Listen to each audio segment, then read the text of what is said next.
Hi hello friends, എല്ലാ കൂട്ടുകാർക്കും നമ്മുടെ ഇന്നത്തെ എപ്പിസോഡിലേക്ക് സ്വാഗതം കേട്ടോ. അങ്ങനെ രാഹുൽ എന്തൊക്കെയോ ആലോചിച്ചിട്ട് ജയിലിൽ ഇങ്ങനെ കിടക്കുന്ന സമയത്ത് അവിടേക്ക് സരയു വരും കേട്ടോ. സരയു രാഹുലിൻ്റെ മുഖത്തേക്ക് നോക്കുമ്പോൾ രാഹുൽ പെട്ടെന്ന് തന്നെ അവിടെ നിന്ന് എഴുന്നേൽക്കുന്നുണ്ട്.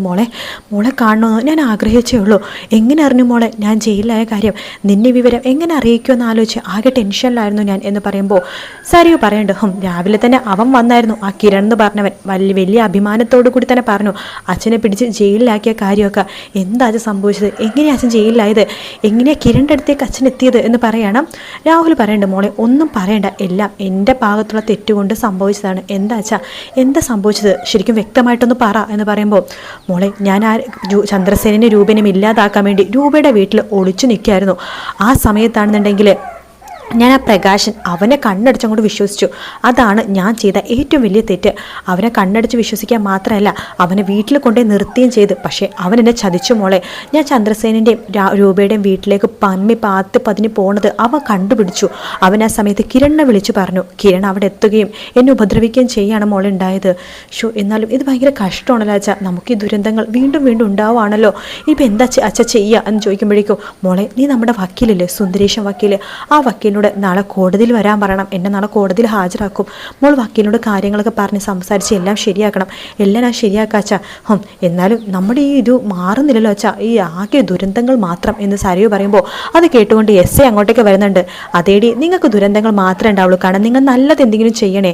നിങ്ങളുടെ മനസ്സിലെപ്പോഴും ദുഷ്ടത്തരവും പണവും മാത്രമല്ലേ. നിങ്ങൾക്കാണെങ്കിൽ ജീവിക്കാൻ ഏറ്റവും വലുത് പണമാണെന്ന് വിശ്വസിക്കുന്ന ആൾക്കാരാ. മാന്യ മര്യാദയ്ക്ക് നിങ്ങൾ ആ രൂപമേടത്തിൻ്റെ വീട്ടിൽ നിൽക്കായിരുന്നില്ലേ? സരയു കൺസ്ട്രക്ഷന് നോക്കി എത്ര മര്യാദക്ക് നിങ്ങൾക്ക് ജീവിക്കായിരുന്നു. പക്ഷെ നിനക്ക് അപ്പം അതൊന്നും പറ്റില്ല.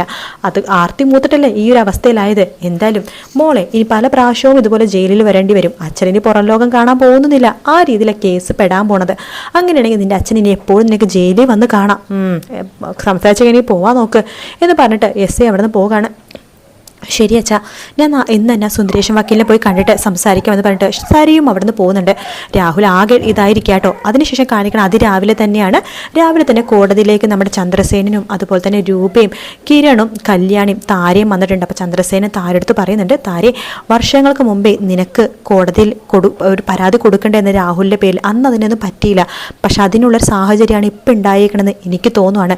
നിനക്ക് നീതി കിട്ടാൻ ചാൻസ് ഉണ്ട് ഇന്നത്തെ ദിവസം. അതുകൊണ്ട് നീ എന്തായാലും സ്ട്രോങ് ആയിട്ട് നിൽക്കണം. നിനക്ക് സംഭവിച്ച കാര്യങ്ങൾ നീ പറയണം. അതുകൊണ്ട് ഇന്ന് എന്തായാലും നിൻ്റെ വിധിയും കൂടി എഴുതുന്ന ദിവസമായിരിക്കും. അതിന് വേണ്ടിയിട്ടാണ് നിന്നോട് ഇന്നിവിടെ വരാൻ പറഞ്ഞതെന്ന് പറയുമ്പോൾ തലയാട്ടുന്നുണ്ട്. ശേഷം കിരണോടും കല്യാണത്തൊക്കെ പറയുന്നുണ്ട്, ഇന്ന് എന്തൊക്കെ വന്നാലും ആ രാഹുൽ ഇവിടെ നിന്ന് പുറത്തിറങ്ങാൻ പാടില്ല. അവന് ജാമ്യം കിട്ടാൻ പാടില്ല. ആ രീതിയിലായിരിക്കണം നമ്മൾ പിടിമുറുക്കേണ്ടത്. അല്ല അച്ഛാ, അയാൾ ഏത് വക്കീലിനെ ഒക്കെ പോയി കണ്ടേന്നോ വക്കീലാ വരുന്നതെന്ന് എന്തെങ്കിലും അറിഞ്ഞോ? അതൊന്നും അറിഞ്ഞിട്ടില്ല.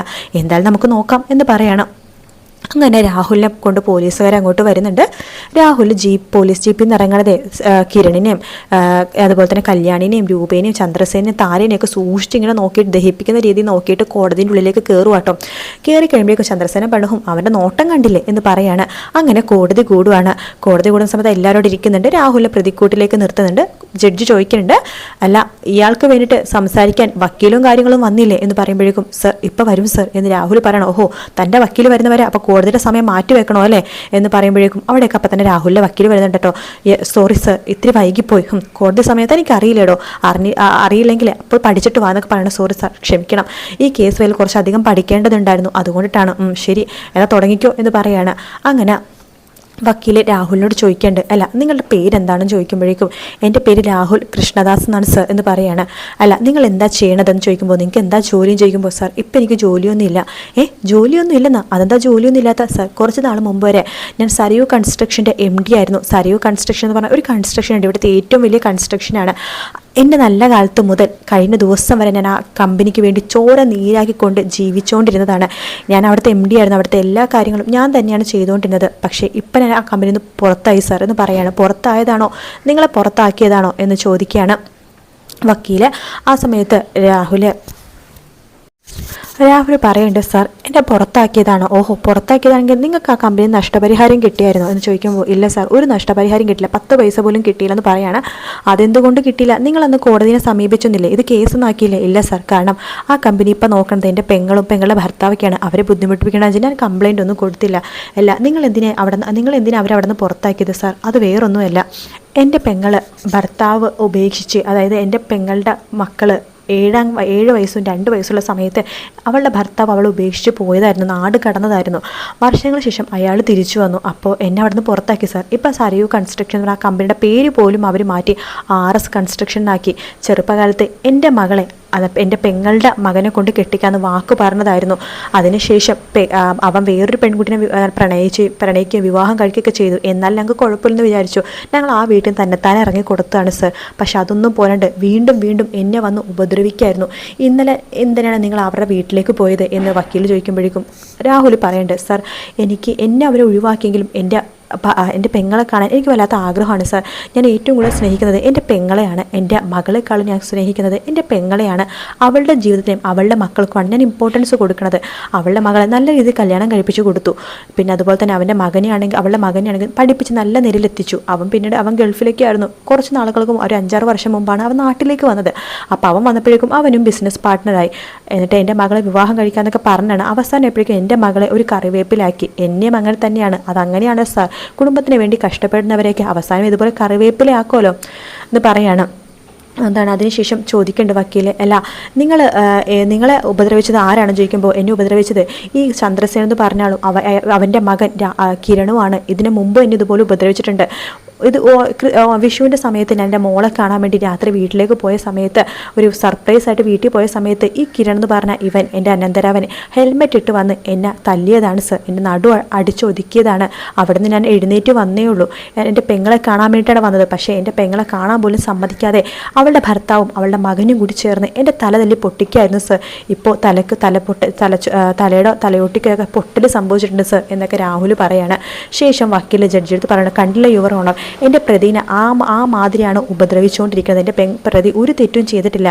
പ്രതിനെ കാണുമ്പോഴൊക്കെ എപ്പോഴും കരുതിക്കൂട്ടി ഉപദ്രവിക്കുകയാണ്. ഇവരുടെ പെങ്ങളുടെ ഭർത്താവും അവരുടെ മകനും കൂടിയിട്ട് എൻ്റെ പ്രതിക്ക് സാമാന്യമായിട്ടുള്ള ഒരു നീതി കിട്ടണം സർ എന്നൊക്കെ പറഞ്ഞിട്ട് ജഡ്ജി അവിടെ ഇരിക്കുക കേട്ടോ. ആ സമയത്ത് അടുത്തത് നമ്മുടെ ചന്ദ്രസേൻ്റെ വക്കീലാണ് കേട്ടോ വരുന്നത്. ചന്ദ്രസേൻ്റെ വക്കീൽ അങ്ങോട്ടേക്ക് വരുന്നുണ്ട്. എൻ്റെ ചോദിക്കേണ്ട, അല്ല നിങ്ങൾ ഇന്നലെ രാത്രി പെങ്ങളുടെ വീട്ടിൽ പോയത് കൊണ്ടിട്ടാണല്ലോ ഇങ്ങനെയൊക്കെ സംഭവിച്ചത്.